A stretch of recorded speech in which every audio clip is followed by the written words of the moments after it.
She buried her father on a Tuesday. Her husband filed for divorce on Wednesday, and by Friday, he was married to someone new. At the funeral, he stood just a few feet away, perfectly dry under his umbrella, while the cold rain soaked her to the bone. He never guessed that the humble janitor who raised her was secretly a billionaire. So when he paraded his new wife into a glittering high society gala, he was walking directly into a trap that would cost him everything. Have you ever been judged unfairly just for being the quiet one in the room? This story is about to show you whether loyalty and patience still have a place in this world. What happens next will challenge what you think you know about people. It proves that true worth is about your character when no one is watching. And sometimes, the same people who look down on you are the ones who give you the perfect opportunity to rise. The steady rhythm of the machines was the only thing breathing for him now. Maya rested her hand on the cold, metal railing of the hospital bed. Her knuckles were pale as she focused on the mechanical pulse of the room. A ventilator hissed with each artificial breath, and a heart monitor beeped a steady, relentless rhythm. The overhead lights buzzed with a flat, indifferent hum. She saw her father's chest move up and down, but it was the machine doing the work, not him. "Daddy," she whispered, her face so close she could smell the sharp, clean scent of the hospital. "Please, just fight for me one more time." His hand, still warm in hers, felt calloused from a lifetime of labor. It was a hand with the strength to hold on, but not enough to wake up. The doctors spoke in hushed tones, using words like fading and no response. Their careful language seemed too soft for the brutal truth she was facing. Her father was leaving her, and no gentle words could stop it. For 48 hours, she had not left that room. She had not slept. She had barely eaten. Her body was running on stale, bitter coffee that tasted like grief and a deep ache in her back from the uncomfortable visitor's chair. Her husband, Marcus, had sent her just 2 messages. The first one asked if she needed him to bring her anything. The second one said he would be late getting home for dinner. She ignored them both. Beyond the hospital walls, the city buzzed with life. Horns blared in traffic, and people laughed on the sidewalks. The world was moving forward, completely oblivious that hers was shattering. Inside this sterile room, however, time had thickened to a near standstill. It felt like the air was heavy, pushing down on her, seeing just how much pressure she could endure before she finally broke. Her father had raised her entirely on his own. He never asked for anything and never once complained. He just provided a constant, quiet love that she could always count on. When she was 7 years old, he patiently taught her to tie her own shoes. At 12 years old, he showed her how to change a flat tire. When she turned 16, he explained that the people who talk the loudest rarely have anything important to say. And when she was 23 and announced her engagement, he did not give his immediate blessing. He simply observed Marcus during dinner, asking questions that seemed a little too direct. After Marcus left, her father hugged her tightly and said, "I trust your judgment about your own heart." He never said, "I trust him." He only said, "I trust you." She failed to grasp the significance of his words back then, but it was all becoming horribly clear now. A nurse slipped into the room, her movements practiced and silent as she checked the equipment and made small adjustments. She carefully avoided making eye contact with Maya, having witnessed this painful scene far too many times before. Maya's phone vibrated in her pocket, but she let it go, and then she saw it. Her father's fingers moved, just a tiny twitch. Her heart leaped into her throat as she sat bolt upright. "Dad?" His lips parted, but only a faint breath escaped. She leaned in, her ear just inches from his mouth, desperate to catch a single word. He finally pushed out 2 words, each one a struggle. "Go. Bank." In the next instant, all the monitors began to blare. Nurses flooded the room, gently but firmly, guiding a stunned Maya out into the hall. All she could do was stand there, waiting for them to confirm the truth. Her soul already knew.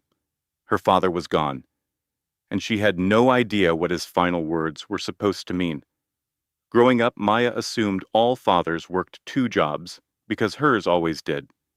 She remembered him returning home late, his face etched with exhaustion, but he always managed to save a special smile just for her. She believed every dad knew how to repair a dripping faucet and could spin the most magical bedtime stories. Hers certainly could. His day job was as a janitor at the local school. 3 nights a week, he would clean and do repairs at the nearby church. His weekends were spent helping neighbors with odd jobs they could not afford to pay for. They would thank him with warm meals, sincere gratitude, and genuine respect. He never seemed frustrated or bitter. He just worked, came home to make dinner, and listened to her talk about her day, as if her stories were the most fascinating news in the world. They shared a small, one-bedroom apartment. He gave her the bedroom. For 16 years, he slept on the living room sofa, never once letting her feel like it was a sacrifice. They did not have many possessions, but the things they did have were always immaculate and well-maintained. Her father folded his simple work clothes with the same precision other men reserved for expensive suits. He shined his work boots every single Sunday evening without fail. The calendar hanging on their refrigerator was filled with her school activities, each one circled in bold red pen.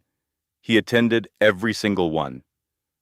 Other kids had parents who arrived in business attire, checking fancy watches and stepping out of expensive cars. Her father always came in his janitor's uniform, carrying the faint scent of cleaning solution. He would quietly take a seat in the last row, trying not to draw attention to himself. But she was never, ever ashamed of him. Because while the other parents were distracted by their phones during the school performances, her father watched her like she was the only star on the stage. He taught her things that seemed out of place for a janitor to know. He showed her how to analyze a contract to find the tricky parts hidden in the fine print. He taught her to tell if someone was being dishonest by watching what they did with their hands, not by looking at their face. He explained how to enter a new place and immediately identify who had the true influence and who was just making a lot of noise. "Money speaks loudly, my girl," he would tell her as they did dishes together. "But a person's character is a whisper, and the only people worth your time are the ones who have learned to listen for that whisper." She did not fully grasp his lessons at the time, but she committed each one to memory. When her college acceptance letter arrived, he broke down in tears. They were not tears of sadness, but tears of overwhelming pride that lit up his entire face. "You are going to achieve things I never could," he told her, his voice thick with emotion. "You did everything for me," she insisted. He simply shook his head. "No, I chose to do something different. There is a big difference." She never thought to ask him what he meant by that. Now she wished with all her heart that she had. Looking back, she started to see the little clues that had never quite added up. The way he spoke, with perfect grammar, the advanced books he read, and the strange fact that every single teller at the bank knew him by his first name. Her father was not just a janitor. He had been a janitor for a very important reason, and she was on the verge of discovering why. The rain was coming down hard on the day of his burial. It was not a gentle, sorrowful drizzle. It was a cold, angry downpour that soaked through her coat and churned the earth into a thick, soupy mud. It felt as though the sky itself was weeping with rage. Maya stood by the open grave, 6 months pregnant. Marcus was beside her, holding his own umbrella. That was the first thing she noticed, not because she wanted some grand romantic gesture, but because when a gust of wind drove the rain sideways into her face, he did not even flinch. He made no move to shelter her. He just remained perfectly dry, his eyes glued to his phone. Person after person approached her to offer a hug and say things they thought would bring comfort, but the words felt empty. He is in a better place now. At least his suffering is over. Heaven has a new angel. She just gave a small nod and a quiet thank you, letting them believe they were helping. But inside, she wanted to scream. He is not in a better place. His place was here with me. He was supposed to be here to see me have this baby, to meet his grandchild, to live. Marcus glanced at his watch twice during the service. When the pastor asked if anyone wanted to share a memory, Marcus was silent. Maya spoke about her father's hands, explaining how they were never idle, always fixing, always creating, and always there to steady her when she felt like she was falling apart. Her voice caught in her throat, and she had to pause. Marcus did not move to put a comforting arm around her. When it was time to lower the casket, she took a step forward to place a single rose on top. Her shoes sank instantly into the soft mud. Her knees almost gave out, but an older woman from their church quickly grabbed her arm. The woman held her steady and whispered, "I have got you, dear." Marcus did not seem to see it happen. Later, everyone gathered back at the church for a small reception. Trays of sandwiches that nobody had an appetite for sat on the tables next to cups of coffee that were already going cold. The room was filled with conversations that seemed far too cheerful for such a sad occasion. Completely drained, Maya found an empty corner to sit, placing a hand on her round belly. The baby was kicking more than it normally did, as if it sensed that something was deeply wrong. It took Marcus a full 20 minutes to come over to her. He did not bother asking how she was feeling. He simply stated, "I have to go take care of something." Confused, she looked up at him. "Right now?" she asked. He answered, "Yes." She searched her memory for the work event he had mentioned last week, but nothing came to mind. Did he even bring it up? Sadness had a way of clouding your thoughts, so maybe it was not important. "Okay," she whispered back. He gave her a fast, mechanical kiss on her head that had no warmth at all. He said he would be back that evening, but he never came home. At 10 o'clock that night, she was still sitting alone in their apartment. She wore the same dark dress from the funeral, staring at a silent phone. There were no new messages, no missed calls, and not a single word to explain where he was. There was only a heavy silence and a cold feeling that began to wash over her. She had just said a final farewell to the only man who was always in her corner, and in that moment, she realized her own husband had already checked out of their marriage a very long time ago. She simply had not been ready to face that terrible reality until that night. The final confirmation did not come from a loud argument, a worried phone call, or a tip from a friend. It came from a tagged photo on Instagram. It was nearly midnight when she finally made herself get off the couch and take off her funeral clothes. She washed the day's sadness from her face and got into bed. Her entire body ached with grief, but her thoughts refused to quiet down. She unlocked her phone out of pure habit and began to scroll. She was looking for anything to distract her from two awful truths. Her father was gone, and her husband was not there, and that is when she saw it. It was a photo of Marcus at a restaurant she knew. It was a very expensive place, famous for its romantic lighting and candles on every table. He was sitting across from a woman she did not recognize. This was definitely not a dinner for work. The woman was young and looked incredibly fashionable, with a type of beauty that takes a lot of time and money to create. She was leaning across the table, laughing at something Marcus must have said. He was leaning back in his chair, looking relaxed and smiling in a way Maya had not seen for so many months. The photo's caption was just two words, New Beginnings, next to a picture of two champagne glasses touching. The picture had been posted just 1 hour ago. Maya just stared at her phone screen until the image started to blur. The tears did not come immediately. She just sat there, holding the phone in her hand. She could feel her heart pounding in her throat. Her father had been laid to rest less than 12 hours ago, and here her husband was, celebrating a new chapter. She tapped on the woman's name, Isabel Chun. Her profile said she was a marketing director with 73,000 followers. Each one of her photos looked like it belonged in a fashion magazine, showcasing a perfect life that felt a million miles away from Maya's. Maya then started to look through Marcus's own activity online. She discovered a long history of him liking Isabel's photos, going back for a full 3 months. His comments were way too friendly. It was an obvious pattern that she had either been too trusting or just too exhausted to see before. Her hands began to tremble, but not from grief. This was something new.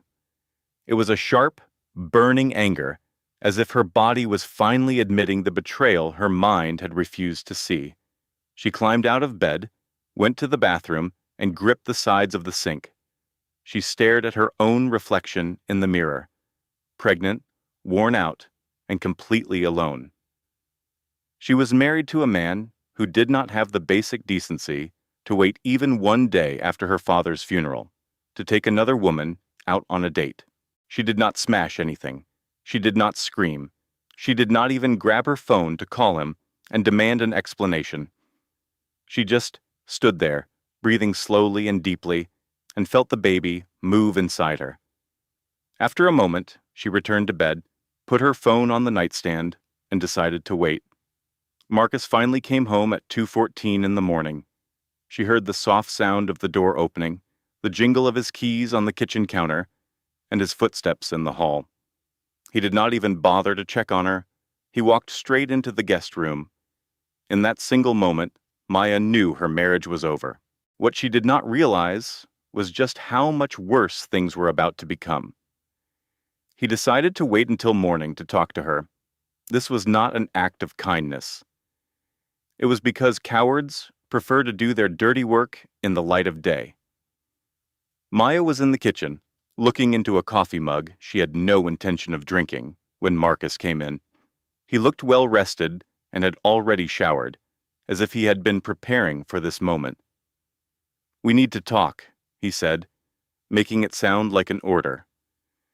She did not say a word. She just looked at him, already knowing what he was going to say. He sat down at the table, right across from her. He folded his hands like he was in a business meeting. "I think we can both admit this is not working anymore," he began. Her stomach twisted, but she kept her expression perfectly still. "I have not been happy for a while, and I do not think you have been either. We just never said it." A bitter laugh almost escaped her lips. "We," he had said, as if this was a decision they had made together, as if she was the one who had been distant. "I want a divorce," he stated. The words were cold and final, without a hint of regret or sadness. She felt a sharp kick from the baby, as if even her unborn child knew that something was terribly wrong. "You are serious about this," she said, her voice barely a whisper. "I am. My father just passed away 2 days ago." "I know that, and I am sorry," he replied, "but his passing does not change our situation." Our situation, she thought to herself, as if their marriage was just some random place they had found themselves in. "I will provide for the baby," he went on, his voice sounding like a lawyer talking about a contract. "Financially, I will take care of my responsibility. But as for us, we are done. I have met someone," he finally confessed, and there it was.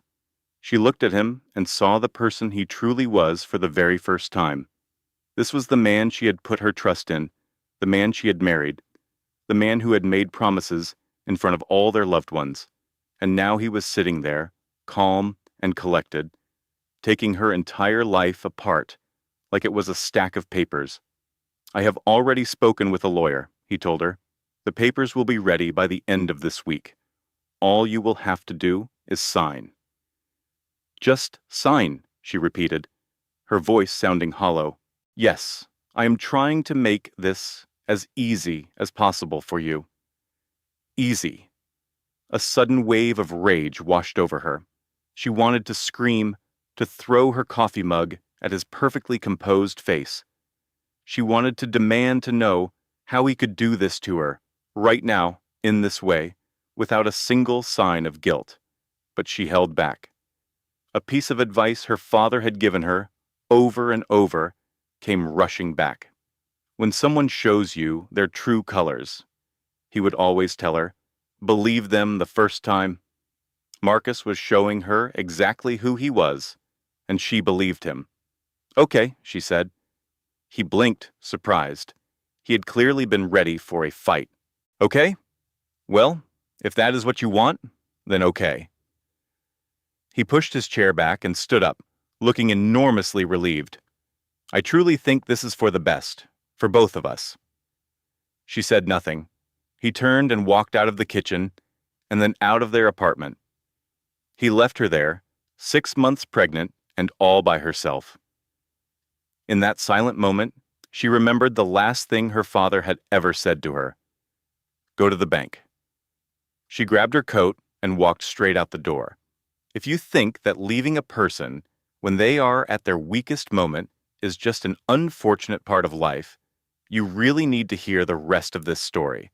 Because what is about to happen will make you rethink everything you know about fairness and getting what you deserve. This was not like any bank she had ever been to before. It looked more like a fortress for old secrets than a place to deposit a check. Maya walked across the enormous lobby, past towering marble columns and chandeliers that seemed way too grand for a building meant for everyday customers. The rubber bottoms of her shoes made a soft, squeaking sound on the shiny floor. She felt like she did not belong there, as if she was not dressed properly for whatever was coming next. A woman wearing a very expensive business suit approached her before she could even get to the front desk. "Miss Richardson?" Maya stopped in her tracks. "Yes?" "We have been expecting you. Please, come with me." Maya had not called ahead or made an appointment, but somehow they already knew she was coming. The woman led her away from the busy main floor, through a heavy, secure door that required a key card, and down a corridor that was completely silent. They entered a private, windowless room. A man who looked to be in his 60s, with silver hair and gentle eyes, stood up to greet her. He welcomed her as she came in. He had a calming energy, the kind that suggested he had seen it all. "Miss Richardson," he said softly, "my name is Victor Kane. I was your father's personal account manager for 32 years. I am deeply sorry for your loss." Maya could only nod, feeling a lump rise in her throat. "He told me to come here, right before he—" she started, unable to say the final word. Victor gestured to a chair. "He knew you would," he replied. "He made some very specific arrangements for you." He then placed a small metal box on the table that separated them. The numbers 1, 2, 4, and 7 were etched on the top. "This box requires 2 separate keys to open," Victor explained, pulling one of the keys from his own coat pocket.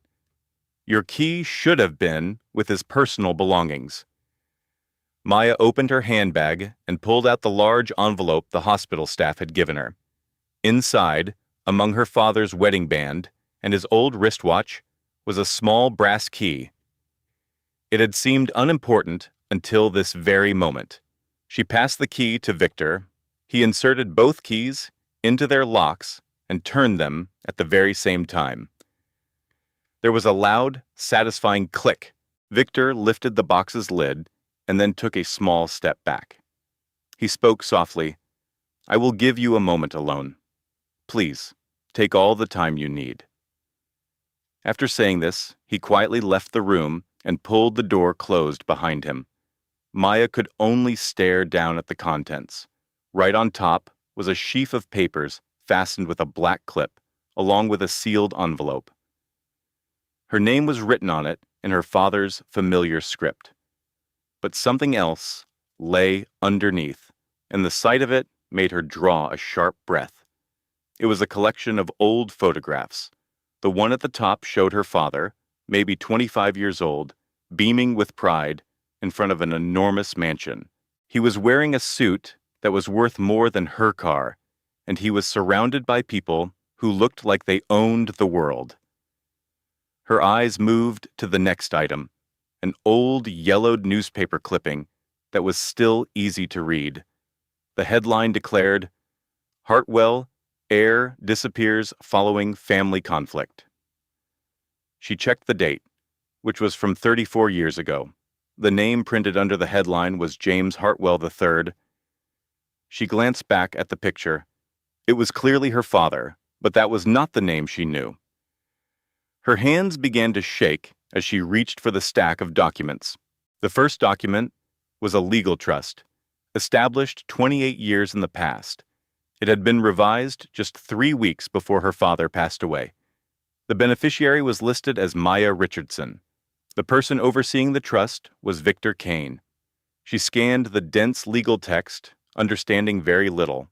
She picked out phrases like irrevocable and protected interest, and a mention of a spousal exclusion clause. Then her gaze landed on a number near the bottom of the third page. She read it once, then again, and then one more time. It felt impossible. Her dad, the man who had cleaned floors for 35 years, had left her something that made absolutely no sense. This was not a house or a simple bank account. It was an entire fortune. With unsteady hands, she tore open the envelope. The letter inside was written on plain paper without any formal letterhead. It was just her father's flawless handwriting, with the slight rightward tilt it always had when he wrote carefully. It started with the words, "Baby girl, if you are reading this letter, it means I am gone. I am deeply sorry. I could not be the one to tell you all of this face to face. Some truths are just easier to accept after you have lived long enough to understand them. My name was not always James Richardson. I was born James Hartwell III. I was the sole heir to a family that cared more about its reputation than about love. They valued control far more than they valued a person's character. My father created an empire, and my grandfather made it even bigger. I was expected to follow in their footsteps without asking questions or having any say in my own life. Then, at 26 years old, I met your mother. She was working in a little bookstore near the university. She always wore her hair in a single long braid. During her lunch breaks, she would sit and read poetry. She brought a kind of laughter into my life that I had never experienced before. She had no interest in my family's name, and she certainly had no interest in their money. She was interested in the man I was when nobody was looking. I wanted to ask her to marry me, but my family refused. It was not that they thought she was not good enough. It was simply because she did not fit into their master plan. They were focused on partnerships and business mergers that looked impressive on paper. So they presented me with an ultimatum. I could either have the family fortune or I could have the life I truly desired. I chose her. And they made certain that I would pay for making that choice. Maya had to stop reading for a moment to wipe the tears from her eyes. They severed all ties with me. They publicly disowned me and scrubbed my name from every family document, treating me as if I had never been born. I changed my name and found work in jobs that didn't ask for references. I started a new life from nothing with the woman I loved. I was convinced that a good life is not built on money. A good life is built on having a purpose. Your mother and I shared 6 wonderful years before she passed away while giving birth to you. I can promise you, those 6 years were the richest of my entire life. But there is one secret that my family never found out. It involves something I arranged just before I walked away for good. I did not simply abandon the fortune. I completely restructured it. I concealed it within so many layers of legal protection that their whole army of lawyers could never touch it. I placed control of it into the hands of someone I trusted without question. After that, I simply lived my life and waited. My goal was never revenge. I did this because I had a strong feeling that one day you might need it. The money grew silently, managed by brilliant people who understand that true wealth is not about what you spend. It is about feeling secure. It is about having choices. This fortune gives you the ability to defend yourself from the very kind of people I escaped from. They are the types who only see your worth when they believe you can be of use to them. I wanted you to be raised far from that kind of world. I needed you to discover who you were. You had to know who you were as a person before you learned what you possessed. I wanted you to fall in love for genuine reasons and to develop your character while you had nothing. Now that you are aware of the truth, there is something else you have to understand. This money does not define you. It gives you the power to remain exactly who you are, without making compromises, without living in fear, and without ever needing anyone's approval. Maya placed the letter on the table. Her father had not been running from his wealth. He had been shielding her from it until the time was right. The remaining documents laid everything out with perfect clarity. It was an irrevocable trust agreement, which was drafted 6 months after her father adopted his new name. The trust status was evaluated every 5 years. The final revision was made 3 weeks before his death, immediately after he learned he was ill.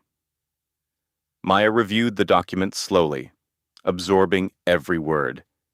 This was not just money sitting in a bank. It was a legal fortress that had been constructed with a very long-term strategy in mind. Each and every asset was held by a separate legal entity. This structure protected them from lawsuits, divorces, or any attempts by creditors to make a claim. Her name did not appear on a single public document.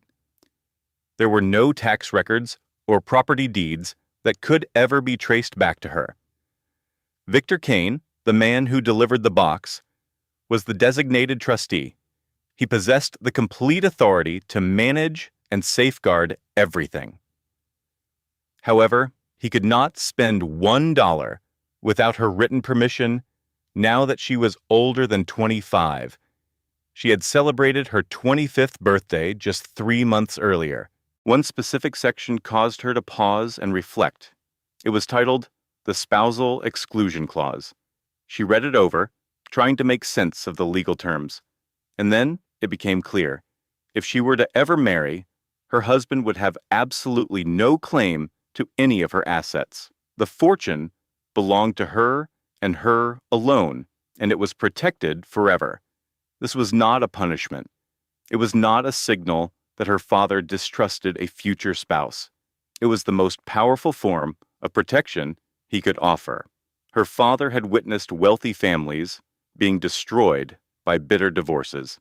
He had constructed an unbreakable wall around her future. No one could ever breach that wall. Not a man pursuing her for her money, not a charming liar, and not even a good man from a marriage that just happened to fail. A husband had no legal access to any of it. Not the principal amount, not the income it generated, not any portion of it at all. The trust was specifically engineered to be untouchable by anyone who might try to access it through her. Her father had written it that way intentionally. He did not know Marcus, but he knew that a man just like him would show up someday, offering a handsome smile and a collection of empty promises. He knew that kind of man would vanish as soon as life became difficult. The trust was designed to provide her with funds whenever she required them. But the moment she took possession of that money, it became her own personal property. According to state law, It was completely separate. Marcus could never get his hands on it. Not through a divorce settlement, not ever. Her father had anticipated this, perhaps not these specific circumstances, but he recognized the danger, and he had dedicated 30 years to ensuring that no one could ever hurt her in the way his own family had tried to hurt him. The document contained other safeguards as well. There were clauses concerning her future children. There were contingency plans in the event she ever became incapable of making her own choices. There was even guidance on how she might use the fortune, should she decide to. One specific phrase appeared repeatedly throughout the legal documents. The beneficiary maintains sole and absolute discretion. In simple terms, it all belonged to her, to use in any way she saw fit. No one could dictate how she spent it, invested it, or gave it away, and no one in the world ever had to know it existed. Her mind drifted back to Marcus. She considered the divorce papers he claimed he was having drawn up. She recalled how he had presented it as if he were doing her a kindness. He had absolutely no clue. He did not know the truth about her father. He did not know what she was now in control of. He had no idea that the woman he was abandoning now held more power than he could ever imagine in his entire life. The issue was not whether she could retaliate. The real question was if she even had the desire to. Her father's words echoed in her mind. True power is knowing you do not have to use it. But she was not entirely convinced. Power did not need to be loud and aggressive. It could be quiet and deliberate. So, she would be deliberate. She picked up the letter one more time. There were still 2 pages left. Now that you understand what you possess, it said, I need you to understand something far more important, who you are. This money is not your identity. It never can be. You are built from much stronger material. You are built from integrity, from sacrifice, and from seeing what happens when a person chooses love over a massive inheritance. I did not raise you with nothing as a punishment. I raised you with simplicity. I did this for a reason, to teach you something important. You learned the value of earning your own way. You learned patience and how to get by with less. Your decisions come from your heart, not from taking the easy path. That is a lesson most people with money never get. They start to think their wealth is who they are.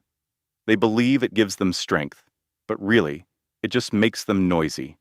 You are different from them. You understand that true strength is not about what you own.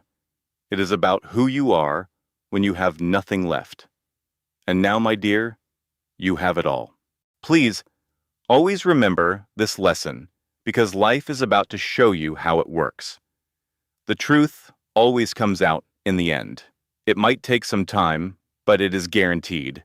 When that day comes, you will finally see everyone for who they truly are. The friends who supported you when you were struggling will be the same ones cheering for you at the finish line. The ones who abandoned you will try to find their way back, and those who misjudged you will suddenly want you to forgive them. Let them try. You do not owe them a thing, but there is no greater lesson than watching someone reveal their own character. A few people might get upset that you kept this a secret. Just let them be upset. You never have to explain your finances or your personal life to anyone. Others will wait for you to change, expecting you to become prideful or reckless. Prove them wrong by simply being the person you have always been. Then there will be the ones who get you completely wrong. They will see your quiet personality and assume you are weak. They will see your gentle heart and think you are not smart. Because you do not flaunt your money, they will convince themselves you do not have any. These are the people you must pay attention to. Not because they can take your money, you are protected from that now. They pose a different kind of threat because they will challenge the very person you are. How you respond to them will shape the woman you become. So, this is the true inheritance I am giving you. Patience. It is the ability to stay calm in uncomfortable situations without lashing out. It is allowing people to believe what they want, while you create a life they cannot even imagine. It is choosing silence when the entire world is screaming at you. Taking revenge is simple. Anyone with money can use it to ruin someone else. But having self-control, showing restraint, and choosing not to use your power when you easily could is something else entirely. That is a rare strength. That is how you create a legacy. I love you, my sweet girl. I always have, and I always will. You are going to be more than just fine. Dad. Maya gently folded the letter and slid it back inside the envelope. No tears fell. She felt no rush of anger. She did not reach for her phone to tell Marcus he had just made the worst mistake of his life. She simply sat in silence, her hands resting on her belly, feeling her daughter stir just beneath her ribs. And in that moment, she knew her father was right. Some fights are not worth your energy, because the people who deserve to fail will manage to do it all on their own. Victor came back 20 minutes later. He gave a soft knock on the door before coming in, giving her a chance to collect herself. "Do you have any questions for me?" he asked in a kind voice. "Just one," Maya replied. "How much is there?" He took a seat in the chair across from her. He passed her a single piece of paper with a neat summary. It was simple to read, with a list of stocks. It also showed bonds, real estate holdings, private business shares, and international funds. The wealth was spread across 12 different countries. The entire portfolio was built carefully over 34 years. It was managed with caution, avoiding any major risks or attention-grabbing investments. The total value as of the last financial quarter was $5.2 billion. The number just sat on the page, a fact so large her mind could not fully grasp it. She stared at it, read it again, and struggled to connect that figure with the man who raised her in a tiny one-bedroom apartment. He was the same man who sent her to school with lunches packed in old paper bags. "That is not possible," she whispered. "That is a low estimate," Victor said. "Your father avoided gambling in the market. He always chose slow and steady returns. If he had been more of a risk-taker, that number could have been far, far larger." She suddenly felt a wave of dizziness. "What am I supposed to do with all of this?" Victor offered her a sad but gentle smile. "Anything you wish. That is the entire point. You could live on the interest alone and never touch the original amount. You could give it all away to a good cause tomorrow. You could even decide to ignore its existence. It is all yours, with no conditions. Does anyone else know? Only me. And now, you. Your father was incredibly private about his finances." She thought about Marcus. She pictured the divorce papers he was having drawn up and his offer to help with the baby's expenses. He had offered it like he was performing an act of incredible charity. He had no clue, and she was certainly not going to be the one to enlighten him. "I want to keep this between us," she said with resolve. "No one else needs to know about this." Victor nodded. "That is a very wise choice. Whenever you are ready, we can set up a way for you to access the money. Until then, everything will remain exactly as it is." She stood, shook his hand, and left the bank the same way she had arrived, alone, grieving, and filled with uncertainty. But a shift had happened deep inside her. She held a secret Marcus would never know. The woman he had cast aside was not broken. She was powerful, and patience, as her father had taught her, was the greatest power of all. 3 weeks later, the courthouse photos appeared online. Marcus and Isabel were married in a fast, very public event. They were beaming as if they had just hit the jackpot. The comment section exploded almost instantly. Wow, that was fast.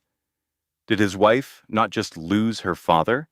Some people have absolutely no shame. Maya saw the pictures and felt a sharp sting in her heart, but she never replied. She simply continued with her daily life. She attended her doctor appointments, put together the nursery for her baby, and reread her father's letter again and again. She read it so many times she could recite every word. Each time someone asked how she was holding up, Maya would offer a faint smile and give the same response: "I am fine." And the amazing thing was, she meant it. The betrayal did not magically stop hurting. But she now understood a lesson Marcus never would.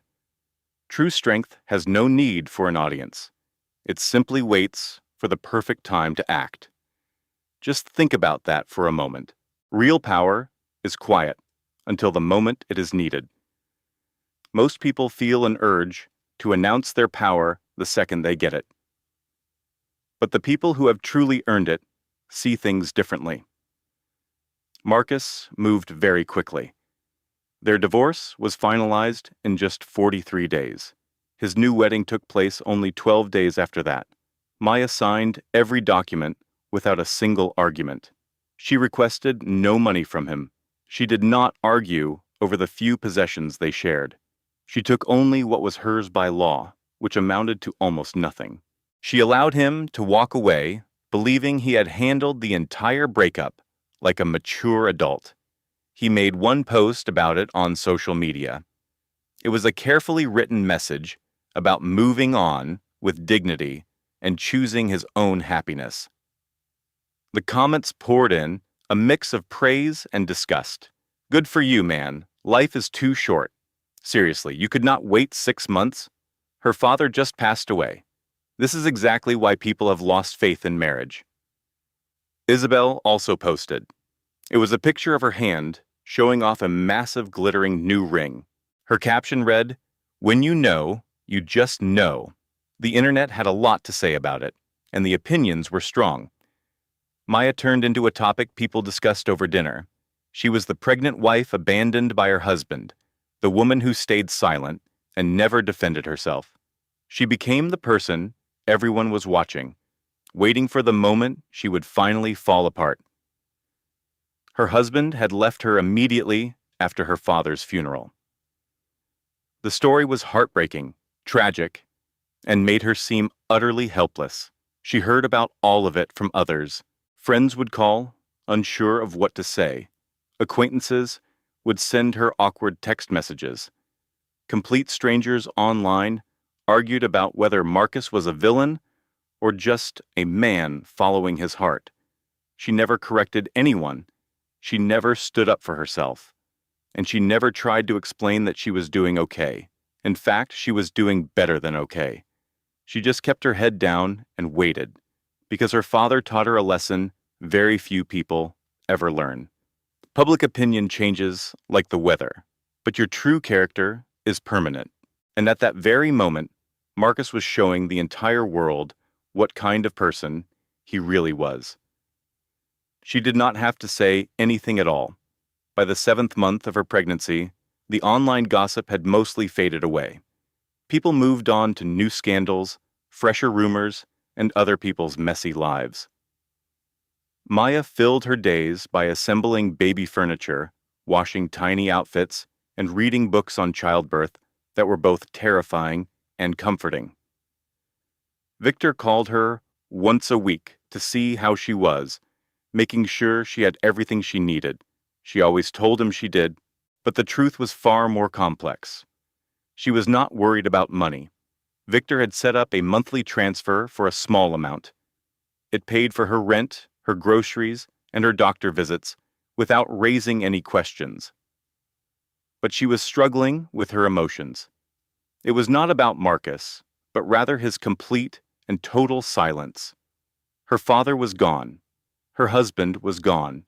And the only person who might have understood what she was feeling was a man she could never meet. It was the version of her father who had faced the same impossible choice 30 years earlier. Then on a Tuesday, near the end of September, a special letter came for her. The envelope was a lovely cream color, made of heavy, expensive paper. Someone had written her name on the front in elegant script, but there was no address for the sender. She opened it very carefully. Inside, she found an invitation. The words read, "You are cordially invited to the first event of the Richardson Hartwell Foundation." She felt her breath stop in her throat. She had to read the sentence a second time. Richardson Hartwell was her father's given name, which meant it was her real name as well. The event was set for October 14th. It was a formal affair at a private venue. Only a small group of people would be attending. At the very bottom, written in smaller print, it said, "Your presence is requested as the Foundation's primary honoree." She did not understand any of this. Victor had never mentioned a foundation. Her father's letter had not said anything about one either. She took out her phone and dialed Victor's number. He picked up after just 2 rings. He said, "You received the invitation." It was a statement, not a question. "What is all this about?" she asked. "It is your father's final project," he explained. "He spent 2 years planning it before he became ill. Since he passed away, I have been putting his plan into action. It is now time." "Time for what?" she asked. Victor paused for a moment, then said softly, "It is time for the world to finally know the person you truly are." Her heart began to race inside her chest. "I never agreed to any of this," she said, her voice rising. "You do not have to do anything that makes you feel uncomfortable," he promised her. "But the event is moving forward, and all the invitations have been sent." "Who did you invite?" she wanted to know. He paused once more. "Everyone who matters," he answered, "and yes, that includes Marcus." Just 3 days after they spoke, the news became public. A very polished and professional announcement was sent to news outlets and charities across the state. It announced the official launch of the Richardson Hartwell Foundation, starting with a fund of $50 million. The money was intended to improve education, help people gain job skills, and provide support for single-parent households. The release also revealed the foundation's first charity gala, which was planned for the next month. It said the organization was created to continue the work of James Richardson, a man who had served his community quietly and with great impact for over 30 years. The news story showed a picture of her father, but it was not the one people were used to seeing. He was not in his typical janitor's uniform. Instead, it was an old photograph of him wearing a well-tailored suit, looking like he belonged in a company boardroom. This created a great deal of confusion for everyone who had known him. "Wait, is that not the janitor from the local elementary school?" people would ask each other. "I had no idea he was wealthy." Another question that everyone had was, where is this money coming from? The official statement gave no answers. It listed Victor Kane as the executive director and named several board members nobody in town recognized. It also mentioned a mysterious, unnamed donor. This generous person's gift was the entire reason for the foundation. The town's reaction was cautious, a mix of curiosity and suspicion. After all, $50 million does not just appear out of nowhere. And James Richardson, the humble man known for mopping floors and fixing pipes, did not seem like a rich philanthropist. Before long, the rumors began to fly. Some people were sure it was an elaborate scam. Others thought a celebrity or politician was using her father's good reputation for their own benefit. A few even whispered that Maya must have received a massive divorce settlement from Marcus. They thought she was now using that money to fix her damaged image. Not one person guessed the real story, because the truth was more unbelievable than any rumor they could invent. Maya observed everything from a distance. She remained quiet, never correcting the gossip or joining the public conversation. Victor took care of every single thing. He was the one talking to reporters, organizing the gala, and hiring the staff. The only thing Maya had to do was show up on the night of the event. but the guest list felt like a heavy burden on her spirit. Victor had sent it to her in a secure email. It had 200 names, including sponsors, community leaders, town officials, and people her father knew from his job. Then, near the bottom of the list, she saw it. Marcus Chun, plus one guest. A tight knot formed in her stomach. "Why is he on this list?" she asked Victor when she called him. "Your father insisted on it," Victor told her, in a calm voice. "He what?" "He left behind very detailed instructions, including the names of the guests. Marcus was on that list." "That cannot be possible," she said. "My father was gone before Marcus and I even split up." "Your father was a very wise man," Victor said, choosing his words with care. He had a way of knowing how things would play out. Maya struggled to understand what he was telling her. Her father had somehow known this would happen. He may not have known all the details, but he saw the general shape of the future. And he made certain that Marcus would be there to witness the truth finally being revealed. This was not about revenge. It was about teaching a very important lesson. "I do not know if I can face him," Maya confessed, her voice shaking. "You do not have to do a thing," Victor reassured her. "But if you decide not to come, you will spend the rest of your life wondering what might have been."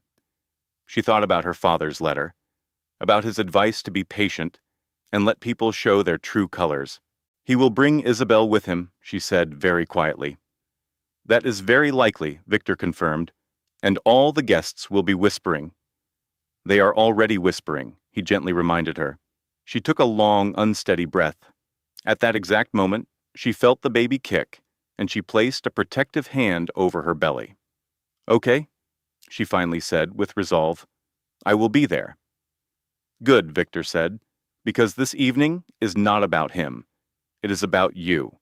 It is time for people to understand the difference." The venue chosen for the gala was absolutely breathtaking. It was a historic mansion that had been beautifully restored as a modern event hall. Huge chandeliers that looked like waterfalls of ice hung from the high ceilings. The hardwood floors were so polished, they looked like dark mirrors, reflecting the thousands of sparkling lights above.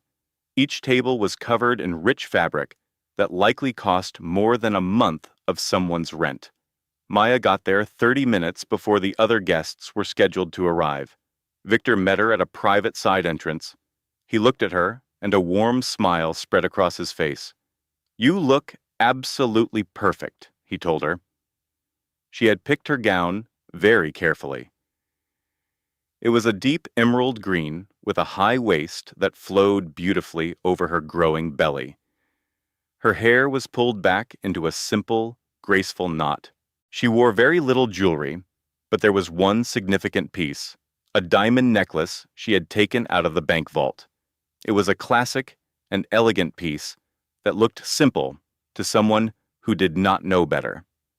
Maya had no idea how much it was worth. She only knew it had belonged to her grandmother. This was the same woman her father's wealthy family had rejected, along with her father himself. Wearing the necklace tonight felt like making a powerful statement. "How are you feeling?" Victor asked her in a low voice. "I am terrified," she admitted honestly. "Good," he answered. "That just means you are paying attention." Just then, the first of the guests began to arrive. Maya watched from a hidden room that had a one-way mirror looking out into the main ballroom. She saw many people she knew, members of her father's church, his old co-workers, and neighbors who had known him for years. And then she saw Marcus. He walked in with Isabel holding his arm. Isabel wore a dramatic red dress, the kind a woman wears when she wants every eye in the room on her. Marcus, on the other hand, looked completely out of his element. It was not the fancy surroundings that bothered him. It was that he had no idea why he was there. His eyes searched the room, obviously trying to find Maya. He could not see her, of course, through the special glass. Isabel led him over to the bar where they got drinks and smiled falsely at people they did not know. They were playing the role of a happy, influential couple. Maya could feel her own heartbeat pounding in her ears. Victor appeared quietly next to her. "You do not have to go in yet. We can wait until it is time for the main program to start." "No," Maya said. Her voice was soft but steady. "I want to walk in just like any other guest." "Are you sure about that?" he asked.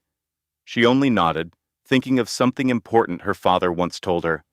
Confidence is not about feeling ready.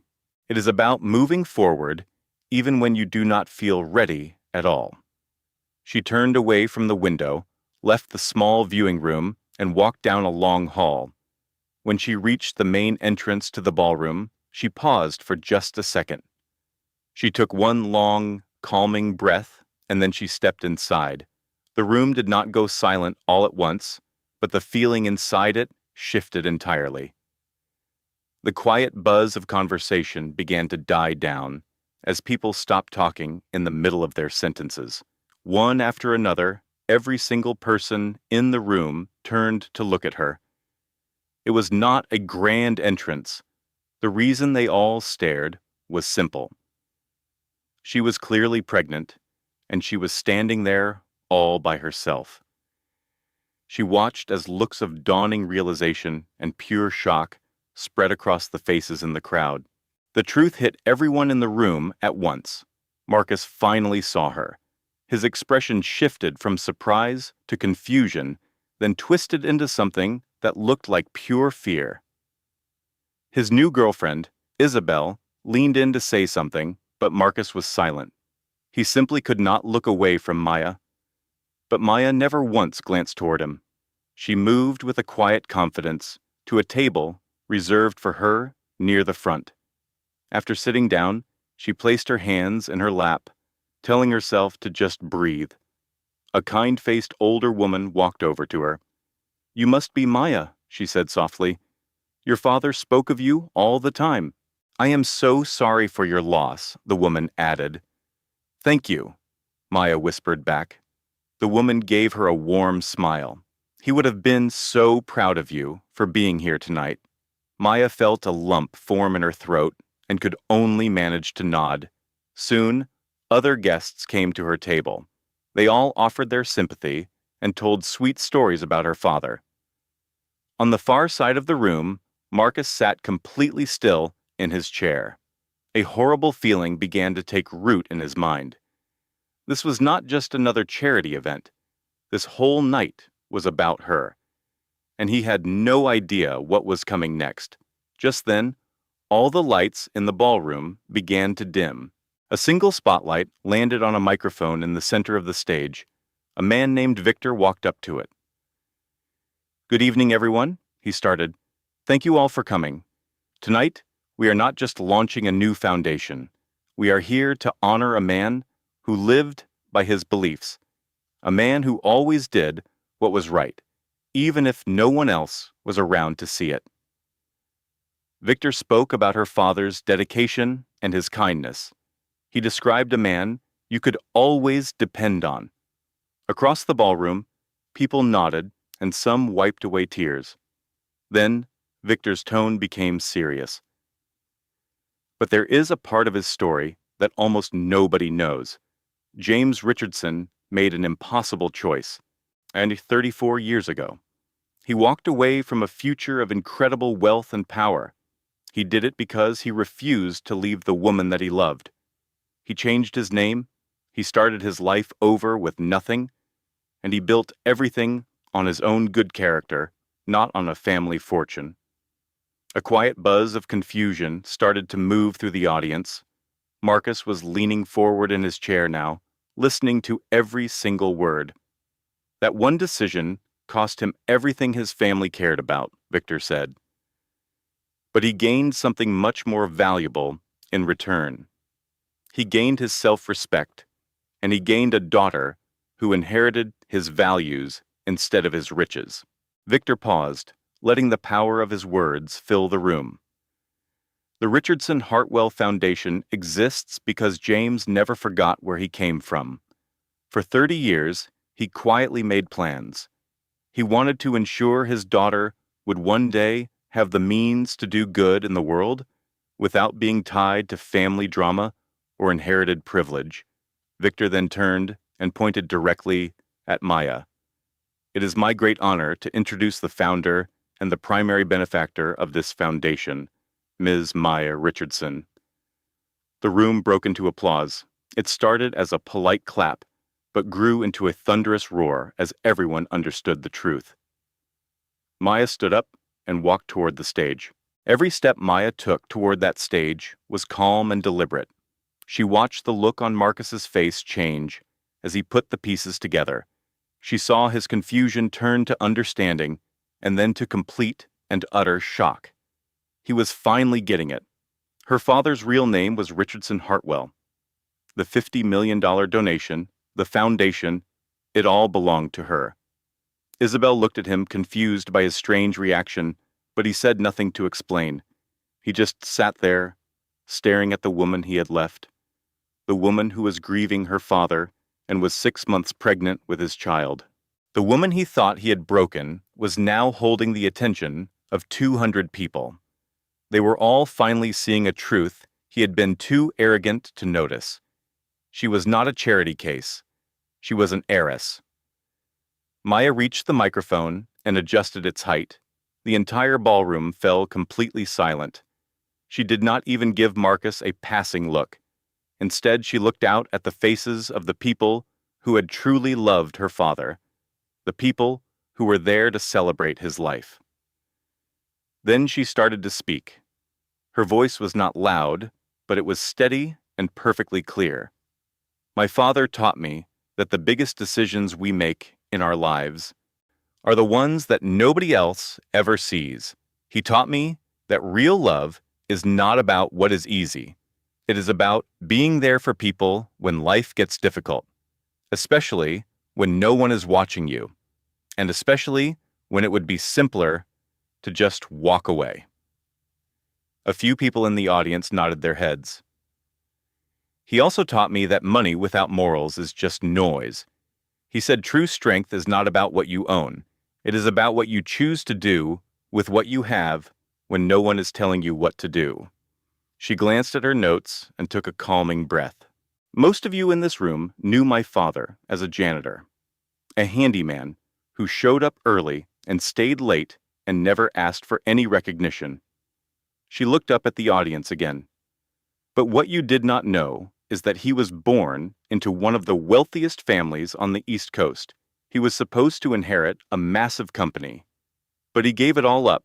He did it because the family, with all that money, told him that the woman he loved was not good enough. Gasps and whispers filled the ballroom.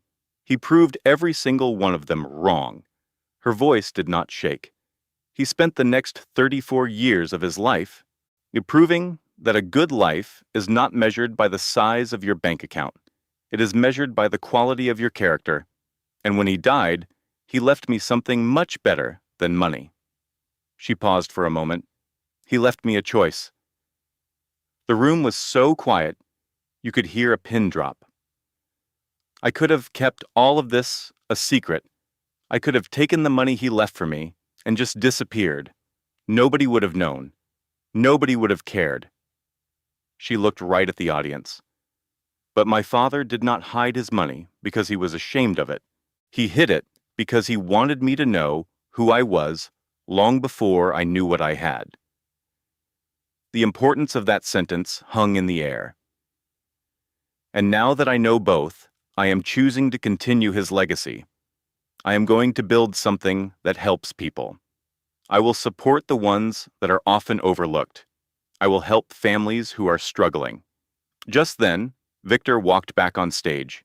He placed a large folder on the podium next to her. The Richardson Hartwell Foundation is now officially open with an initial funding of $50 million, and it is built with a solid plan for future growth. Our purpose is to make sure that this fund becomes a permanent source of support for many years to come. Applause began to ripple through the crowd, but Maya simply held up one hand. She had more to say. That $50 million represents less than 1% of the total trust my father created for me. The clapping stopped immediately.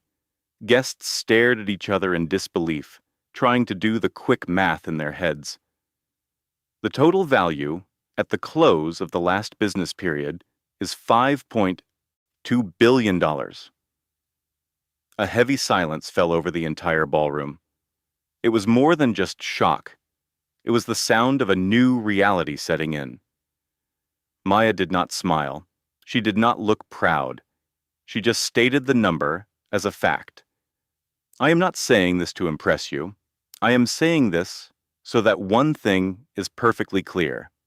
My father did not teach me how to be rich. He taught me how to be responsible, and that is exactly who I plan to be. She stepped back from the microphone. The applause that came next was not just polite. It was an explosion of sound. People jumped to their feet, cheering, with some wiping tears from their eyes. Maya walked calmly from the stage and went back to her seat. Across the ballroom, Marcus was like a statue. All the color was gone from his face. His hands were gripping the edge of the table so hard, his knuckles had turned white. Isabel was trying to get his attention, but he could not hear a word she said. His mind was spinning, trying to process the staggering numbers. The woman he had abandoned, the woman he assumed had nothing, was now in control of more money than he could ever imagine. And he had lost it all, not because she was beneath him, but because he never bothered to find out who she really was. If you have ever misjudged someone for being quiet or humble, let this be your warning. And if you still think that character and loyalty are important, then you will want to see what happens next. As soon as Maya sat down, Marcus tried to run. He jumped out of his chair, grabbed Isabel by the arm, and mumbled something about needing some fresh air, but Victor was already waiting for him. He did not block the exit. He just stood near the doorway, wearing a peaceful smile. It was a calm, knowing smile that said everything that needed to be said. Marcus froze where he stood. Isabel looked up at him, confused. "What is wrong?" she asked. He could not answer her. What could he possibly say? How could he explain that the woman he had divorced just 8 weeks ago, the woman he left alone while she was pregnant and grieving, was now one of the richest people in the state? That he had thrown away billions because he was not decent enough to stand by her when she needed him? That every choice he had made for the past 6 months had their entire relationship been built on a terrible mistake about where the true power was? Isabel gently pulled on his sleeve. "Marcus, talk to me." He numbly settled back into his seat, feeling completely hollowed out inside.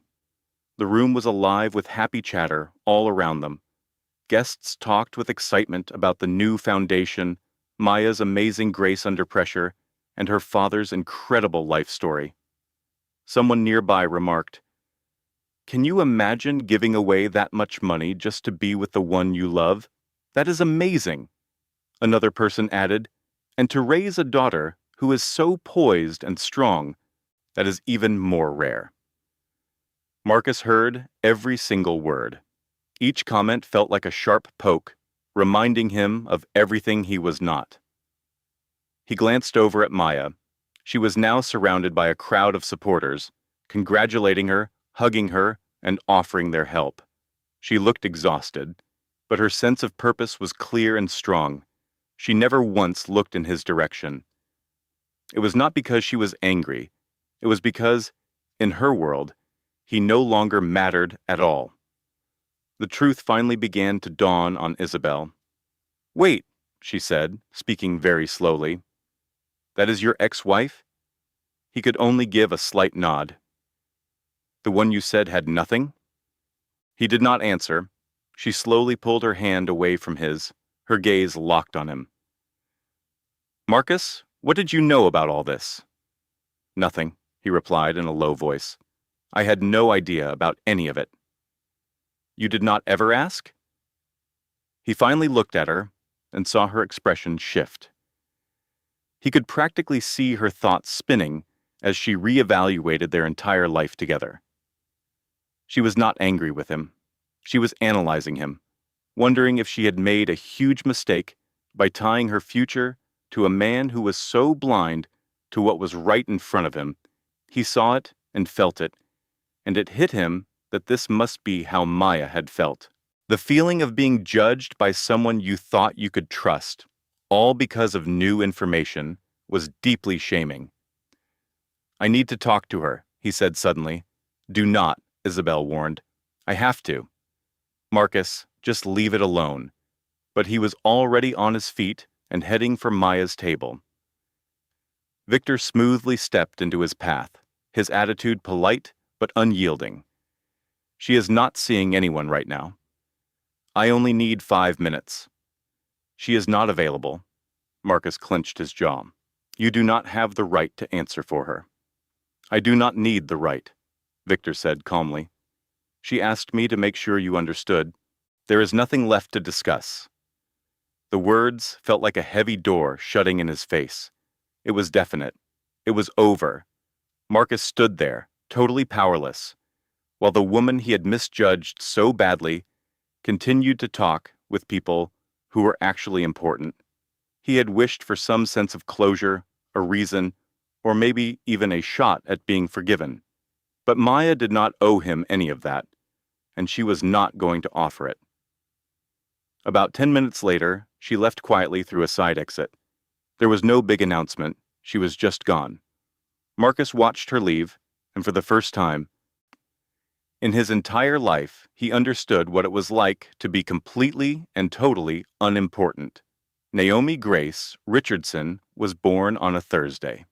She was 7 pounds, 4 ounces, with a full head of dark hair. And she looked out at the world through her grandfather's eyes. Maya held her for the first time in the quiet of a hospital room. There was no worried husband pacing the halls, no family members crowding the waiting room. There was just Victor, who insisted on being there, and a kind nurse named Petra. Petra stayed with them long after her shift had ended. She felt that no new mother should ever have to welcome her child into the world by herself. She is just so perfect, Petra whispered. Maya, with tears streaming down her face, could only nod in agreement. Her father should have been there. He should have been holding his granddaughter and seeing the wonderful legacy he had worked so hard to build. The baby's weight in Maya's arms felt like a promise fulfilled, a future that was secured by a man who was not there to see it. Maya looked down at Naomi's face, a perfect tiny symbol of new beginnings. My sweet girl, she whispered, I will always protect you. She said the words quietly, but her father was not there to hear them anymore. Maya knew that she would have to be strong enough for the both of them from now on. She looked at Naomi's face, tracing the delicate lines on her tiny hands and memorizing every single perfect feature.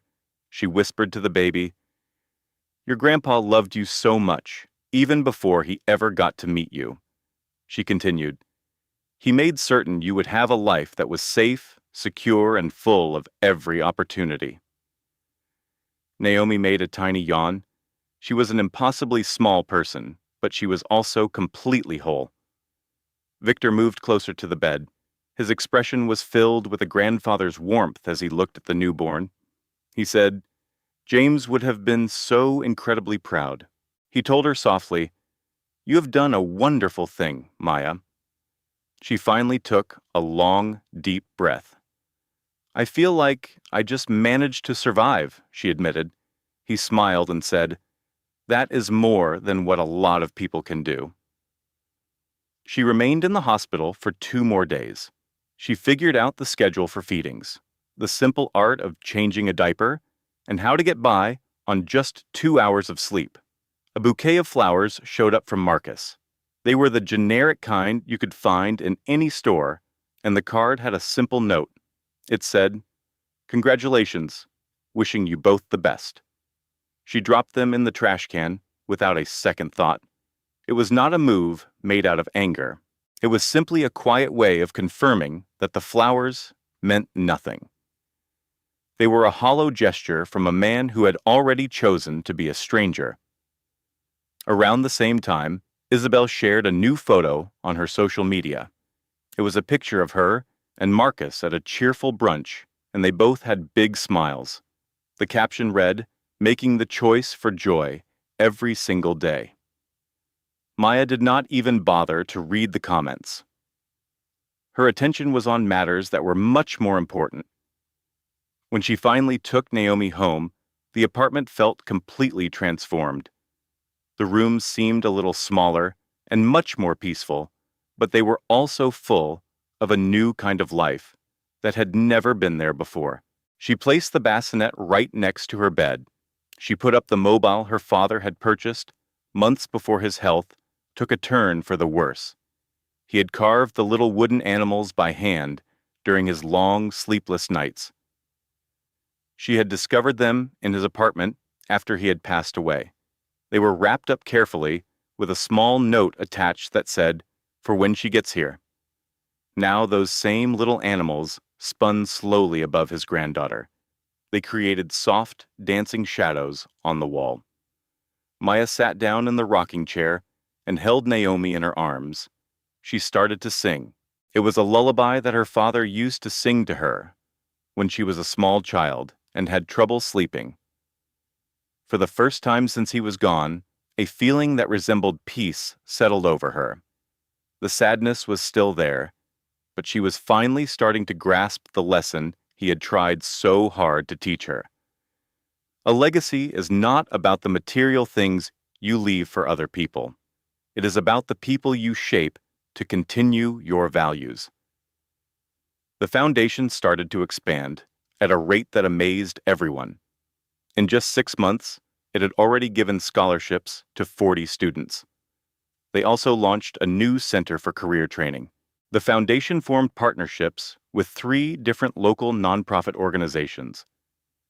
These groups provided emergency aid to single parents who were facing eviction or were struggling with medical debt. Maya managed all of it while avoiding the spotlight. There were no big press events or fancy ribbon-cutting ceremonies. She only delivered speeches when it was absolutely necessary. She would just arrive, make the important decisions, sign the checks that changed people's lives, and then return home to her daughter. People began to recognize her on the street, but not as if she were some kind of famous person. They viewed her as someone who was making a real impact. One afternoon, a woman in her late 30s approached her in a supermarket. Her eyes were wet with tears. "You paid for my son's college education," she said, her voice unsteady. "I do not know if you recall his name, but he is the first one in our entire family to ever attend college. This is all because of you." Maya offered her a kind smile. "It is because of your son," she answered. "He is the one who worked for his spot there." "No," the woman insisted as she shook her head. "It is because someone thought he was worth believing in." She concluded by saying, "Thank you from the bottom of my heart." Encounters like that started to happen more and more. She received letters and emails, and she had random meetings with people whose lives were completely changed because the foundation was there to help them. Maya saved every single one of those letters.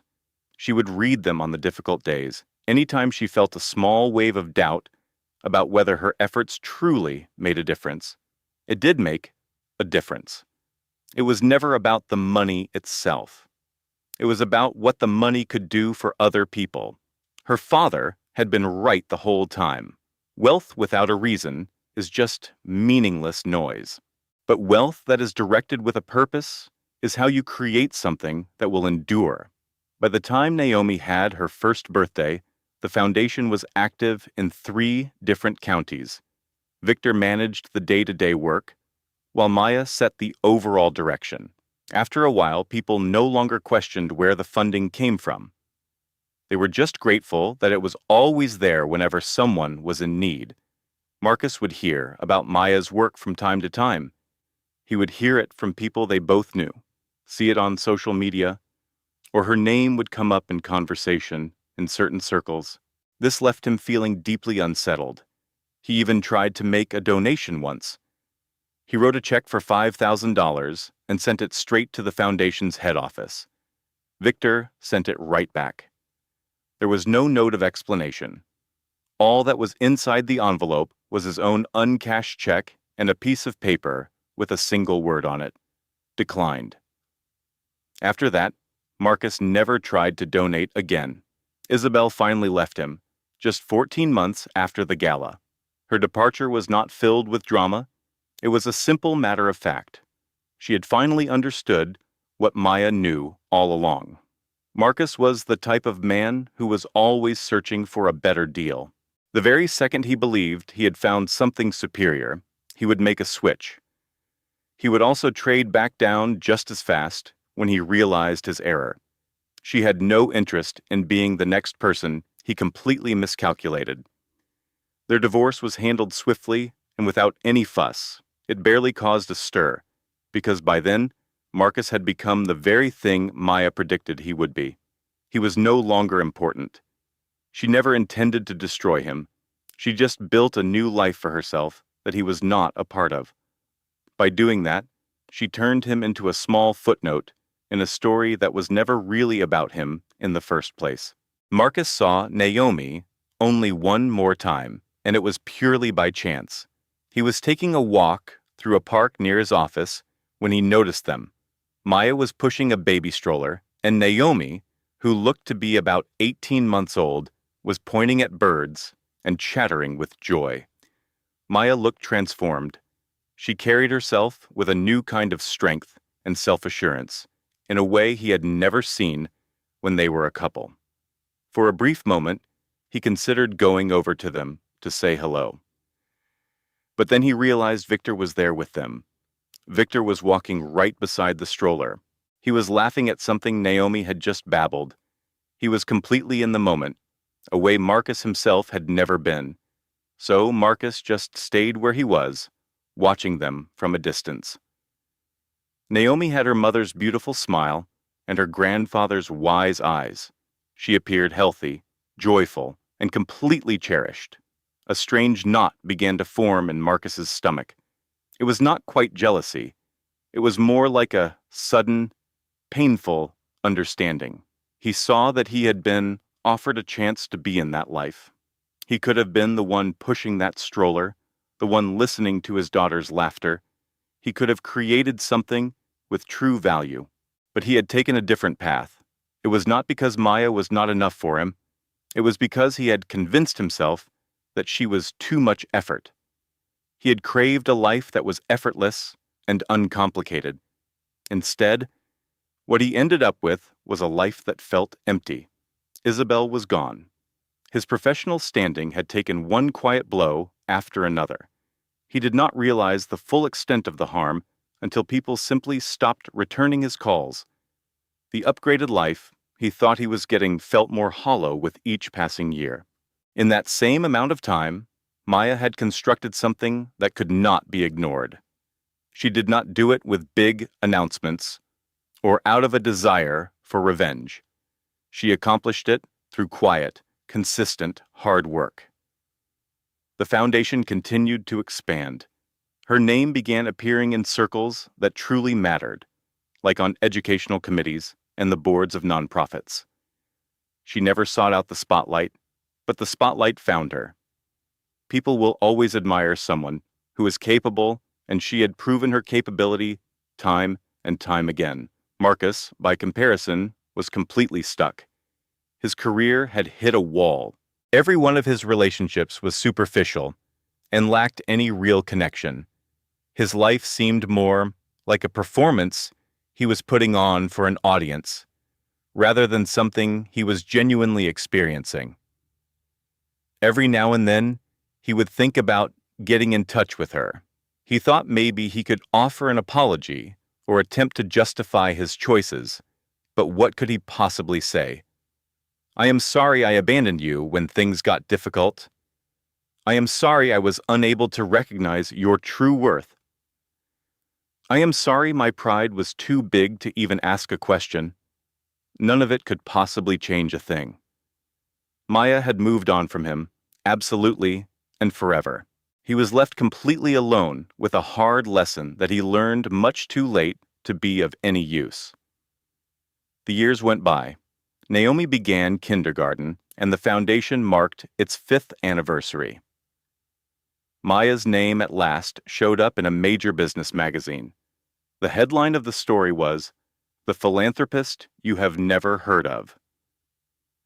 The piece discussed her father, the foundation, and all the incredible work it was doing. It mentioned Marcus just one single time, almost as an afterthought. It stated, Richardson was previously married, but has been a single mother since her daughter's birth. The story went on, choosing to focus on family and philanthropy rather than public relationships. It was a single sentence, and it had shrunk him down to a tiny detail in her personal history.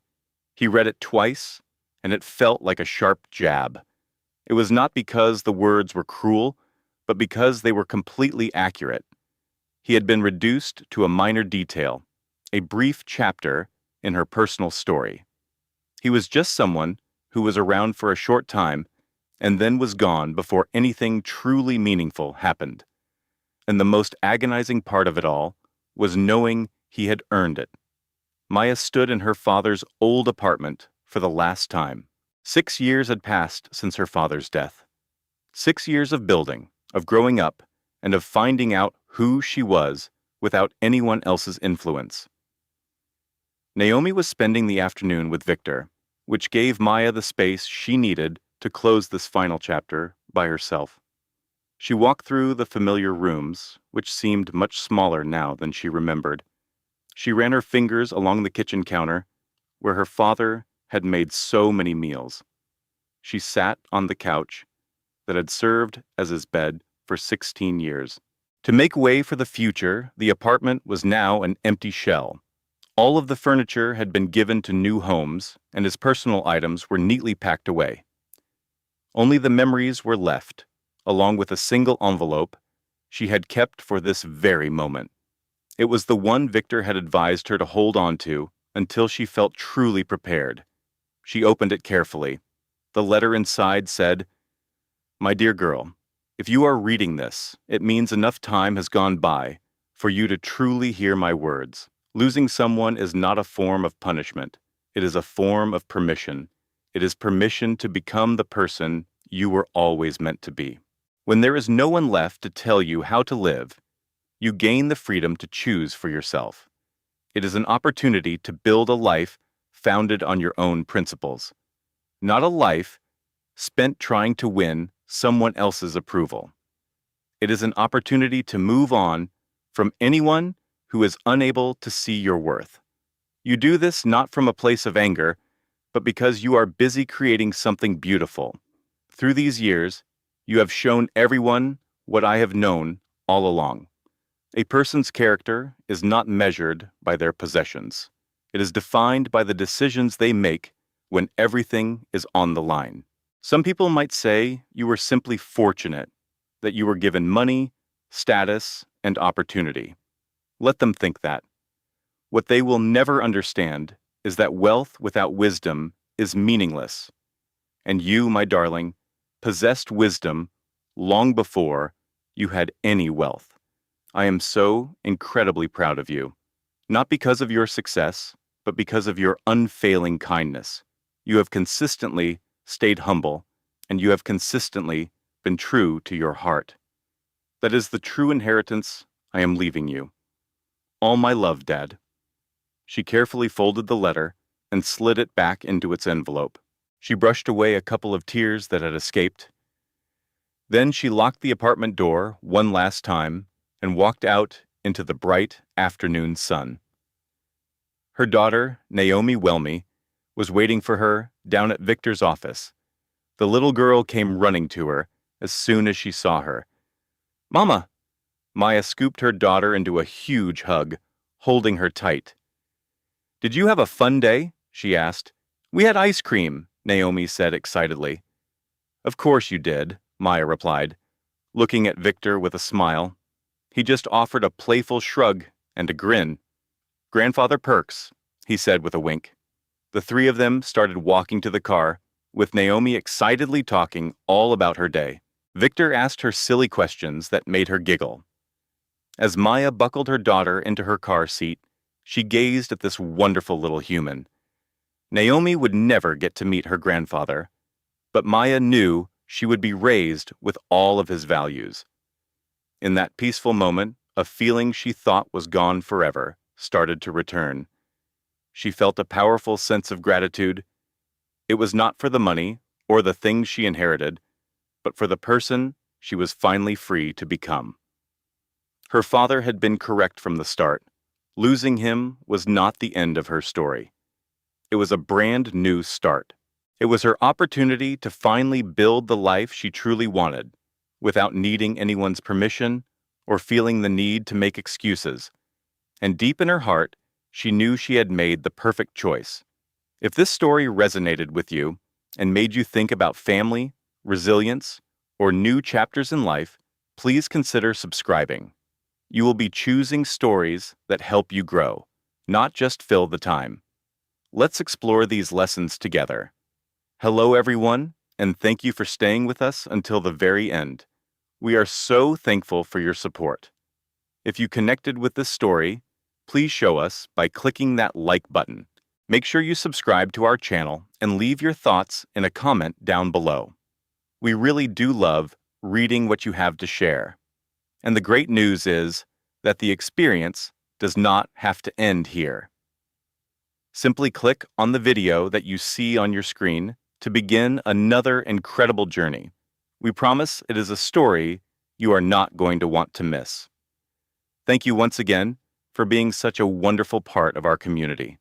Until we meet again, stay curious and continue to look for stories that move you. This content was carefully researched, written, and produced by our team. Our mission is to share meaningful stories that teach important life lessons. Every single story is created to entertain you, to inspire you, and to empower you. We strongly believe that a good story has the power to change a person's life, and we are committed to making content that truly makes a difference. Thank you for being such a cherished member of our community.